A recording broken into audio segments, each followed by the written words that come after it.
What is up, crypto community? Welcome back to another video. Thank you for joining me.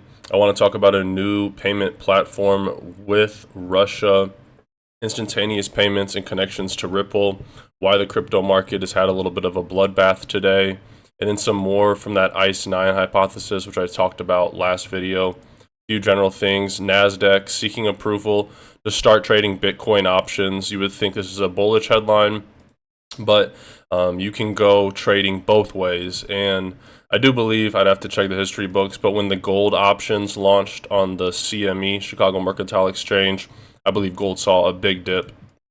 But this is a big story nonetheless. NASDAQ, a very large organization, to start trading Bitcoin options. And Ripple partner Open Eden Labs just crossed $100 million of total value locked of US Treasury bills on the XRP ledger. Real world asset tokenization, like putting T-bills onto the blockchain, is the future, and Ripple's at the forefront of that. But $100 million in T-bills, not that much. Berkshire Hathaway alone has 235 billion of T-bills. So this just goes to show we are in the very early stages of real world asset tokenization. Speaking of Warren Buffett and Berkshire Hathaway, Warren Buffett sold another $1 billion of shares of Bank of America. Now, I talked about Bank of America in my last video because it's the only bank that Berkshire Hathaway, Warren Buffett's fund, has in the top 10, and it was actually their second biggest holding behind Apple. And then I also talked about how Brad Garlinghouse has previously said Bank of America is on the sidelines waiting to use XRP. Bank of America also has a patent dealing with XRP. And Warren Buffett's the most fundamental investor of all time. So what does he see Bank of America doing different than all these other banks? Probably adopting some new innovative technology. But nonetheless, he's selling a lot of stocks. He just sold a bunch of Apple stocks. Berkshire Hathaway is sitting on the most cash they've ever sat on in history. And it's not even close. It's by a large margin. And you could speculate he's getting ready for a crash. So this talking about Bitcoin price at 11x the S&P 500, signaling a potential Bitcoin rollover. In his analysis, Mike McGlone, senior commodity strategist at Bloomberg, suggested the risk asset race may be over.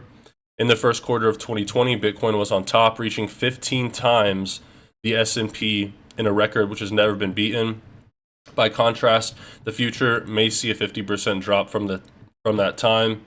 And he just goes on to speculate how Bitcoin was outperforming the S&P. It's still been outperforming the S&P. But as we get closer and deeper into these recession waters, people aren't going to want to have their money in stocks and risk assets like Bitcoin. Why do you think Berkshire Hathaway, JP Morgan, BlackRock, all these people are sitting on so much money? And to kind of fuel the fire of this risk asset race being over, this guy's been monitoring the reserves on exchanges for Bitcoin. And you can see here the 30-day, well, you can't see, it's a little bit small. The 30-day change for these exchanges, Binance is down 54,000 Bitcoins. You can see pretty much all the major exchanges are down on Bitcoins. There's not a lot of liquidity on these exchanges compared to a year or two ago. He says, continuing my coverage of ultra-low Bitcoin reserves, Coinbase has under 1 million. Binance is down 44,000 Bitcoin and had to move 30,000 from their personal cold storage to support their exchange liquidity. Something is happening. And he points out this was all triggered on August 4th. Okay, so I'm not sure what happened on that date. But the lower amount of crypto on these exchange reserves, the closer you are to a supply shock. Now, it's not super low. It's nothing to be that worried about. Coinbase still has 1 million Bitcoins. However, it is a trend that we should be watching. And he says supply shock continues 35 minutes ago. This was just an hour ago. BitGo, another exchange, moved 2 billion in Bitcoin from their cold storage to the exchange. Telling diagram, Ripple directly connected with Swift GPI and enlarged as the dominant platform. Now, a lot of people think Swift and Ripple are competitors, but this document just goes to show, now it's in, I believe this is Spanish or Italian. It does goes to show all these partners and platforms, but it shows Swift and Ripple actually can have a cohesive relationship and work together. One leverages the other. Talking about the new payment platform, BRICS begins creation of new digital payment platform. Russia will focus primarily on creating a new digital BRICS bridge payment platform, which will be multi-sided option to the US dollar. This came out yesterday. The FPS, Fast Payment System, is a 24-hour service of the Bank of Russia that allows you to instantly transfer money between accounts in different banks using a mobile phone, pay for purchases, services and taxes, and perform other transactions. Now, this document is in Russian. It's from the Russian Central Bank, so I can't translate it for you, unfortunately. But it does goes to show XRP plays a pivotal role here in connecting all of these money transfers. They don't specifically say Ripple, but they say a distributed ledger technology. And what do they use? The Ripple logo. And it gets even deeper. This other document from the Russian Central Bank. In this Russian PowerPoint, it is stated that new technologies that are being tested operate in a closed mode and do not disclose information about their activities. These are the most powerful financial institutions in the world. Naturally, they keep these technologies they are testing hidden from the public eye. This is why discussions about Ripple working in test mode with major banks only occurs within confidential presentations like this one. This information was never meant for retail eyes. Sorry, I have a cold, guys. The Russian presentation even refers to Ripple as a central bank. It further describes the deflationary nature of XRP, explaining as XRP scales more and more and more, XRP is more and more scarce because it is burned in every transaction, which in turn drives up the price through its reduced supply. So very interesting for such a legitimate organization to be calling Ripple a central bank. They say at the same time Ripple acts as a central bank. There are a few independent gateways, servers, in the system. Most of them are controlled by the company itself. Transfers and mutual settlements in the system are carried out according to the consensus algorithm for coordination of transactions, the Ripple Consensus Protocol. An update on the lawsuit. Attorney Bill Morgan says, I'm increasingly less confident that the SEC will appeal the Ripple summary judgment decision if merely legal considerations are influencing the decision whether to appeal. I pointed out in a post yesterday that Judge Orrick in the Kraken lawsuit preferred the approach of Judge Jackson in the Binance case and Judge Torres in the Ripple case that distinguishes between primary and secondary market transactions. Now, they could make this lawsuit go out longer. They could appeal to Ripple, but I believe Ripple's just going to pay that $150 million fine and move on from that. Really quick, if you guys need a spot to get XRP or Flare, check out Uphold in the video description below. It's where I get my crypto. And if you want $41 for free, sign up with Webull, deposit a penny, and you get $41 in free stocks just for depositing a penny. Sell your stocks, close your account. Find a link to Webull in the video description below. And thank you guys all for the support on the channel. I really do appreciate it. If you enjoy the content, make sure you hit that like button. It's free, and it gives me some positive feedback to let me know I'm not wasting your time and you enjoyed the content. And if you've been watching this far, you're 8 minutes in, comment Webull in the comment section below so I know you made it this far in the video. I appreciate all you loyal supporters, and I will try to respond to as many comments as I can. But yeah, just comment Webull in the comment section below. So I talked about this ICE 9 scenario and BlackRock's involvement in freezing the global financial system recently. And here's the full video. I was having dinner with a friend not long ago in New York City. We met at a place called Oriole, which is in Midtown. My dinner companion that night was a senior advisor to BlackRock. As you may know, BlackRock is now the largest asset manager on the planet. It directly manages $5 trillion in assets, and it oversees another $11 trillion through its Aladdin platform. That means one firm controls more money than the GDPs of China, Russia, and Japan combined. Anyway, my dinner companion happens to work directly for BlackRock's CEO. As we nursed our white wine and the evening wore on, she let something slip. If I remember her words, she said something like, "They want to tell us we can't sell." What was she talking about? Who was she talking about? I placed a few calls, first to my contacts in Washington, then to a few people on Wall Street. Soon I was on a plane for a series of meetings to London, to Geneva, back to New York, then down to South America. As I began connecting the dots, a pattern emerged. It revealed a network of more than 189 individuals positioned inside the world's major financial institutions. Some of them hold senior positions inside the IMF, World Bank, and every central bank in the G20, including our own Federal Reserve. These elites share one vision, and they're about to make it a reality. That vision is one world order, one world taxation, and one world money. They've worked for years behind the scenes preparing to realize that vision. They've literally rigged the laws of international finance. Everything is basically in place right now, and there's essentially no way to stop this from happening. When the crisis hits, they'll flip the switch, freezing the global financial system. That will give them time to reset the world economy according to their vision. As the coming crisis unfolds, President Trump will be powerless to stop it. In fact, trying to stop them would probably weaken the president's power altogether. That is amazing, Jim, really. So what did these elites want from your contact at BlackRock? Basically, they want to classify BlackRock as too big to fail. The technical term is Systemically Important Financial Institution, or SIFI. That designation normally applies to banks, such as Bank of America. If your bank gets the SIFI label, it means the government will bail you out first in a crisis. But it also means you must turn over control of your bank until the crisis subsides. In this case, they're trying to reclassify BlackRock, an asset manager, as too big to fail. If they succeed, they'll be able to freeze BlackRock when the crisis hits. BlackRock clients won't be able to sell. They won't be able to buy either. Their accounts will go dark indefinitely. And the elite operatives will take control of BlackRock's assets remotely via the internet. But our research shows that their ICE 9 plan goes much, much deeper than that. Now, you refer to their plan as ICE 9. You just said that. What does that mean? It's a reference to the Kurt Vonnegut novel, Cat's Cradle. In the book, a mad scientist creates a new form of water molecule called ICE 9. When it comes in contact with other water molecules, it freezes them at room temperature. One drop of ICE 9 can freeze the whole ocean. And that's what these elite operatives are about to do to the world economy. Now, can you share with our viewers exactly who these operatives are and what their ultimate goal might be? Like I said, John, more than 189 elite agents have slowly wormed their way into leadership positions across the board. They now sit at or near the head of the IMF, the World Bank, and even our own Federal Reserve.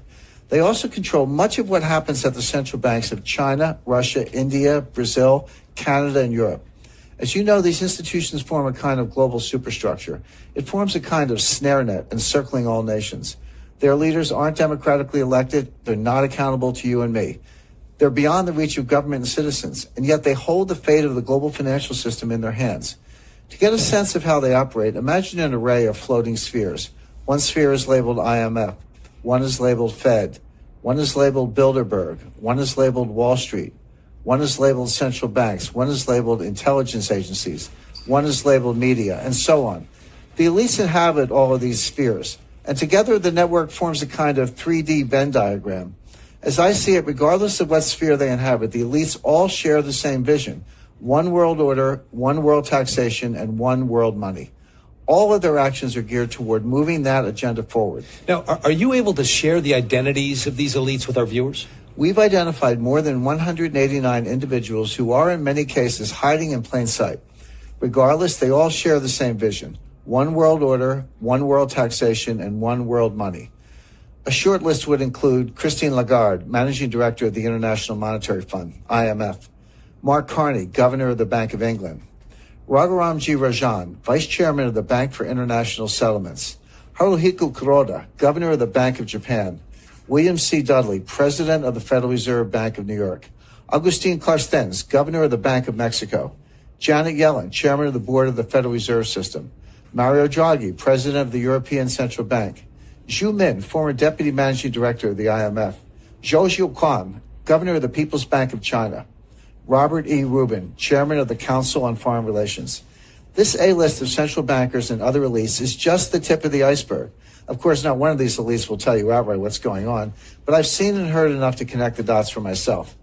Not long ago, for example, I met with one of their senior operatives. He's a leading economist who served as the chairman of the Federal Reserve during the last crisis.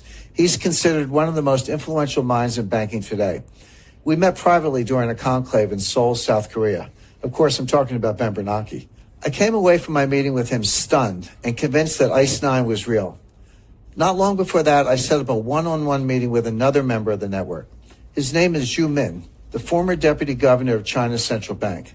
Until recently, he served as deputy managing director of the International Monetary Fund.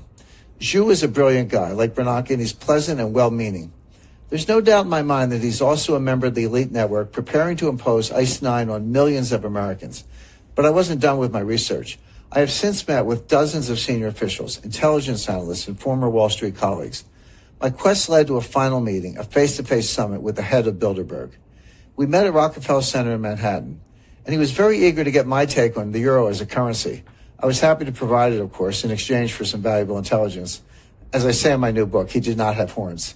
In fact, he gave me a nice gift when we parted ways, a blue Swedish vase. I keep it in my writing studio at my home in Connecticut. But my point is, I came away from all three meetings convinced of one thing. When the next crisis hits, the elites are planning to freeze the financial system, and they'll replace it with a new system, one not based on the U.S. dollar. When that happens, we'll wake up to a very strange and disturbing new reality. And for our viewers that are watching today, what might their reality look like that morning? How does this manifest? First, they'll have gone to bed knowing that a massive financial crisis was underway. But when they wake up, they'll find it has worsened and the contagion has spread worldwide. When they go to withdraw money, their ATM will say, closed temporarily. When they go to sell stocks, their account will say, transaction not available. When they go to their local business, that business will only accept cash if it's open. As citizens realize they're being barred from their money, riots will erupt. It's going to get really bad really quickly. How would such a freeze actually work? And wouldn't that be highly illegal? Well, it wouldn't be illegal technically because they've been quietly laying the groundwork for years. They've rigged the financial laws, changed the rules of the game to allow this to happen. The stage is set. They have the levers in place. The lights are positioned. Now someone just needs to flick a switch and they'll impose ICE 9 rapidly. And again, all of this will be legal because they've rigged the system in their favor. Here in the U.S., for example, Congress pushed through something called the International Emergency Economic Powers Act, or IEPA. This allows the government to freeze accounts, assets, even whole institutions at will. The only condition is that there's some threat to national security with a foreign connection. Of course, with a global market, every financial crisis has a foreign connection. Any systemic crisis fits the bill. And the thing is, when the next crisis hits, it's going to be so bad, President Trump won't have any choice but to go along with the elite's plan. Wow. That is, you have to admit, that sounds somewhat hard to believe. Now, how could these operatives actually freeze a whole country's financial system? Well, fortunately, we have some recent real-life examples to study. The elites have been conducting a series of dry runs for years, leading up to ICE 9. Look at Cyprus, for example. A few years ago, the Cypriot economy was in trouble, especially the banks. The IMF stepped in and loaned Cyprus $10 billion, but the loan came with strings. Now, pay attention because this is precisely what they're going to do. But imagine it on a global scale. So in exchange for the capital injection, the IMF demanded control over the Cypriot banking system. More specifically, the IMF froze the entire system, literally every bank in the country. And they did that to ensure the IMF's demands were met, including strict capital controls. So how did all of this impact regular citizens? Their local ATMs went dark. Even the bank branches closed, permanently in some cases. Citizens could not withdraw cash. They couldn't even transfer funds from one account to the other. What came next? Wealth extraction on a grand scale. The IMF basically stole 6 to 10% of all the cash in the Cypriot bank accounts. How did the elites justify this? They called it a levy, the price regular citizens had to pay for their government's missteps. Keep in mind, these asset confiscations were done at the balance sheet level with the institutions themselves. They never had to confiscate individual accounts. They froze every account by controlling a handful of the country's biggest banks. When the next crisis hits, we're going to see this here in the U.S. and around the world, and it'll be a highly coordinated global attack on the entire system simultaneously.